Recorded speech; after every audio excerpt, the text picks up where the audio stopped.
ولما انت عارف ان ملوش لازمه مضيتني عليه ليه؟ عشان اخد حقي.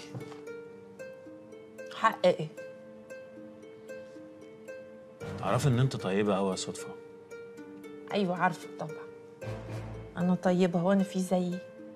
بس لعلمك مش معنى ان انا طيبه ان انا ابقى هبله ولا عبيطه، لا ده انا حويطه قوي وعجبت. ده انت حويطه حوط يا بت، ده انا ما شفتش حد حويط قدك. بأمارة ان انت كنت مليارديره من نص دقيقه ودلوقتي بقيتي شحاته. ايه ده؟ هو ايه اللي شحات؟ ايه الكلام اللي انت بتقوله ده؟ هو في ايه؟ السخونيه لسعت لك نافوخك ولا ايه يا طارق؟ وبعدين انت قلعت الكوفيه ليه هتبرد كده؟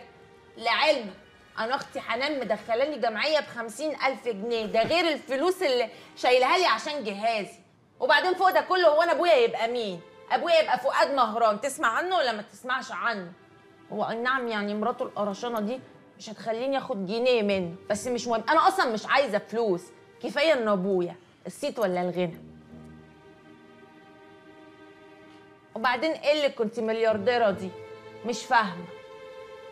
تعرفي يا صدفه ان كل املاك جلال الحسيني عم النصاب كانت باسمك؟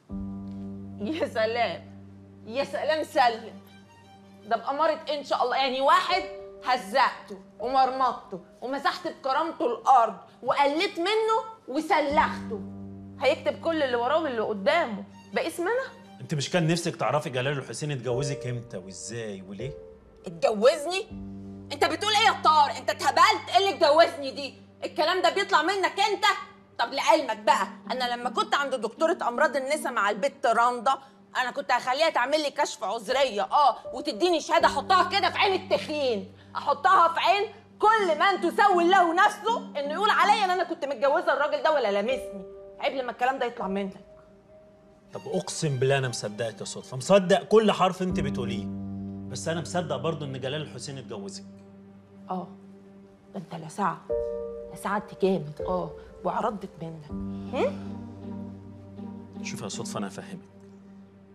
جلال الحسيني كان عنده مصيبه كبيره جدا، ضرايب متراكمه عليه وديون وتامينات ومش عارف يسدها ازاي، ده غير المشروع الشمالي اللي كان عامله في الساحل الشمالي، وطبعا اتاخد عليه احكام بالسجن لصالح العملاء.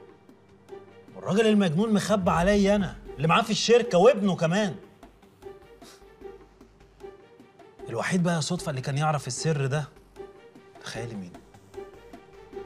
المستشار صفوت الهلالي.